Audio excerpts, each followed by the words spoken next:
Salut à vous! Salut! Nous revoici avec Sarah qui va un peu nous parler donc de cette nouvelle épreuve, le grand oral.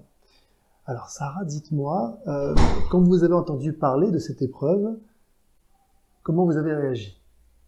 Alors le grand oral, c'est la nouvelle épreuve phare de la réforme du bac. Donc on en a entendu parler un peu depuis la seconde, mais on était censé commencer à préparer le grand oral depuis la classe de première. Mais étant donné que c'est une nouvelle épreuve, les profs n'étaient pas trop au courant des ajustements faits sur l'épreuve. Et même à la dernière minute, il y avait des éléments qui nous venaient du ministère qui se rajoutaient, donc on n'était pas trop au point sur la forme qu'allait prendre l'épreuve. Et finalement, le grand oral cette année, ça a été un entraînement qui a commencé à partir de la terminale. Donc c'est en terminale qu'on a réellement commencé à travailler sur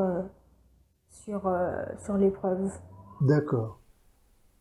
Et donc on rappelle un petit peu la forme du grand oral. Dites-nous alors comment ça se passe, le grand oral, au niveau de la forme. Alors au niveau de la forme, pas du travail. D'abord, l'épreuve en elle-même, qu'est-ce qu'on vous demande? Comment ça se passe? Ok.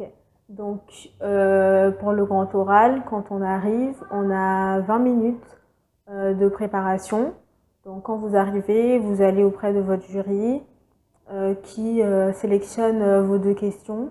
Alors, les deux questions, qui c'est qui les choisit? Au départ, qui c'est qui les... C'est vous-même qui choisissez vos questions, bien sûr avec l'appui et la confirmation de vos professeurs de spécialité, mais vous pouvez choisir toutes les questions que vous voulez. Par exemple, moi j'ai un ami qui a travaillé sur le poker, mais bien sûr il faut que la question ait un lien avec une partie du programme. Donc le poker, Je présume les probabilités. Les probabilités en mathématiques. Oui, oui, tout à fait. Et vous, c'était quoi vos sujets, vos deux questions? alors moi, j'avais une question de purement physique, non, de purement SVT, pardon, qui était comment la rééducation permet-elle de se remettre des séquelles post-AVC.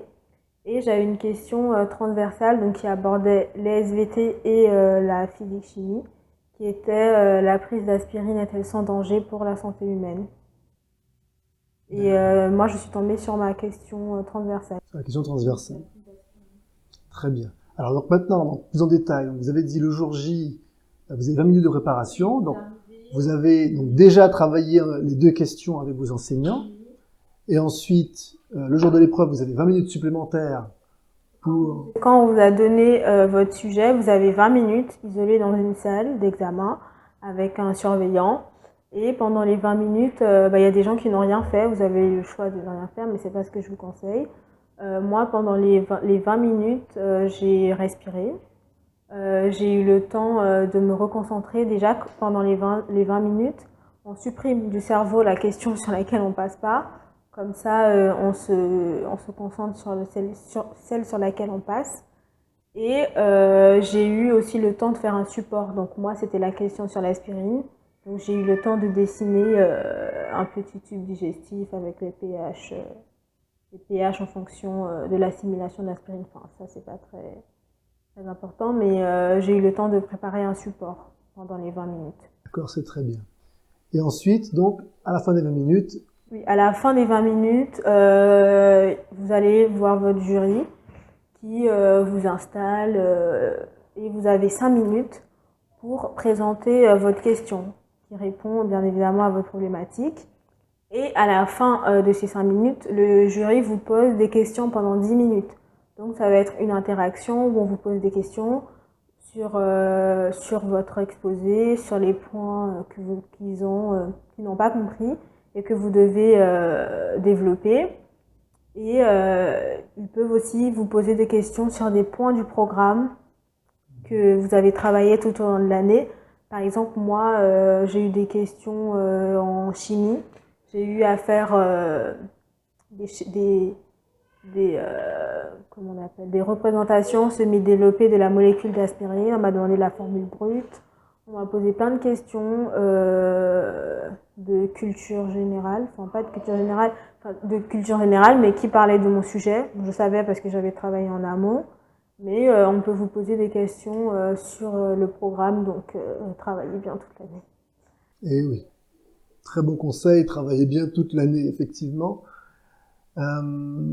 Et donc, au niveau donc, des résultats, on ne vous a pas dit tout de suite la note que vous aviez. Hein.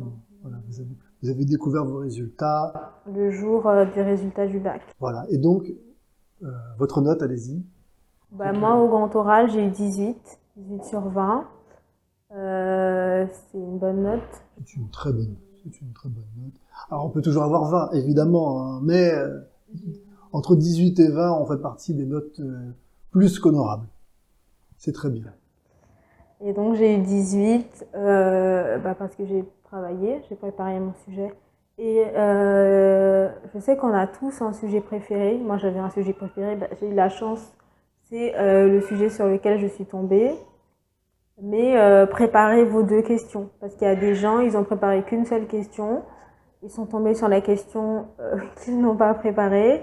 Et bonne chance pour parler 5 minutes sur un truc qu'on ne sait pas. Donc ne faites pas ça. Et je vous conseille de commencer par le sujet que vous aimez le moins. Comme ça, c'est déjà fait. Et au pire, l'autre question, c'est pas une partie de plaisir, mais c'est moins contraignant, on va dire, de faire la question qu'on aime bien à la fin.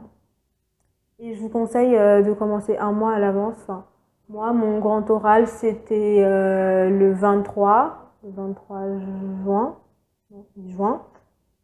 Le 23 juin.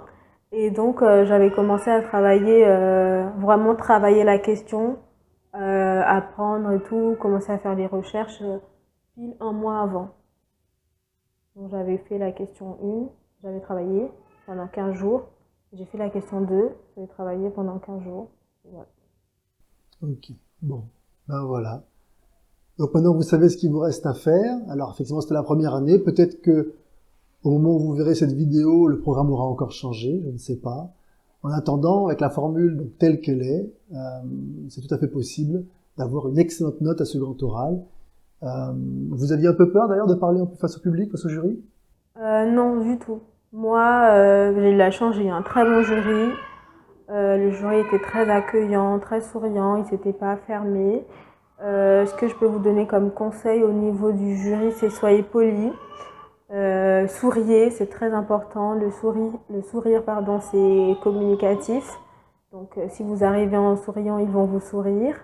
Habillez-vous correctement aussi, parce que je pense que ça m'a fait gagner un peu des points, parce que je suis pas arrivée comme là. Donc, habillez-vous correctement, souriez, soyez polis, dites bonjour, dites au revoir.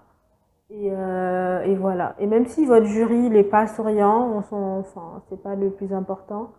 Juste donnez le meilleur de vous-même et vous aurez une bonne note. Très bien. Excellent conseil. Eh bien, à ce moment-là, merci beaucoup, Sarah. De rien. Si vous avez aimé donc les conseils de Sarah, n'hésitez pas à mettre un pouce, hein, comme on dit. Et puis, pensez à vous abonner. À bientôt. Au revoir.